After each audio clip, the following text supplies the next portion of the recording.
শুক্রবার ৭ নভেম্বরে একটি বাইক র্যালি হতে চলেছে ভূমিপুত্র সুরক্ষা মঞ্চের পক্ষ থেকে। নমস্কার, আমি হরেন্দ্র, আপনারা দেখছেন হার্স নিউজ। উত্তর দিনাজপুর জেলার কালিয়াগঞ্জের ধনকৈল অবস্থিত নিংড়া কালীবাড়ি এলাকা থেকেই মূলত বাইক র্যালি স্টার্ট হবে। রূপকবাবু, ভূমিপুত্র সুরক্ষা মঞ্চের পক্ষ থেকে যে বাইক র্যালিটা হতে চলেছে, কেন হবে?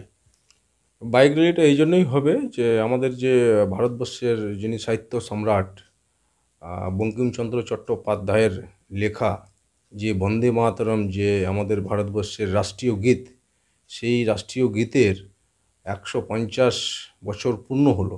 এই উপলক্ষে ও পাশাপাশি আমাদের দেশের বীর শহীদ যোদ্ধা যারা শহীদ হয়েছেন তাদের স্মৃতি ও তাদের শ্রদ্ধা যাপনের উদ্দেশ্যে সমগ্র কালিয়াগঞ্জ শহরব্যাপী আমরা একটা বাইক র্যালি করব।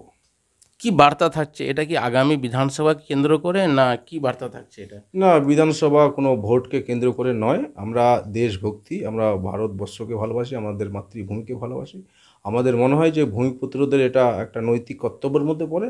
তাই আমরা ভূমিপুত্রদের নতুন ভাবে কিছু বার্তা সেদিনকার দেব এবং দেশের সেনাদের প্রতি একটা শ্রদ্ধা যাপন করব। সেই উদ্দেশ্যেই আমরা এটা করব। এছাড়া আপনাদের একটা, তো যেটা জানতে পারলাম, এটা আপনাদের একটা সভারও আয়োজন করা হয়েছে। সেই সভাটা কবে, কোথায় হবে?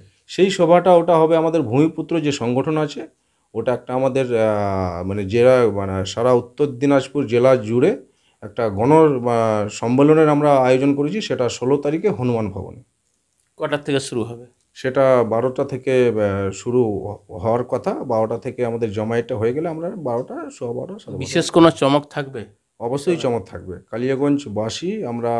কালিয়াগঞ্জবাসী হিসাবে এবং ভারতবর্ষের নাগরিক হিসাবে আমরা কিছু মানে মানে যারা দেশের নাম বা এই রাজ্যের নাম যারা উজ্জ্বল করেছে, হ্যাঁ, যারা মানে মানে এই দেশকে বা এই রাজ্যকে এগিয়ে নিয়ে যাওয়ার জন্য যারা প্রতিভাশালী মানুষ যারা আছেন আমাদের মধ্যে, তাদেরকে আমরা সম্বর্ধনা দেব। এবং সেই তাদের মধ্যে আমাদের সেই প্রোগ্রামে দুজন ব্যক্তি থাকছেন।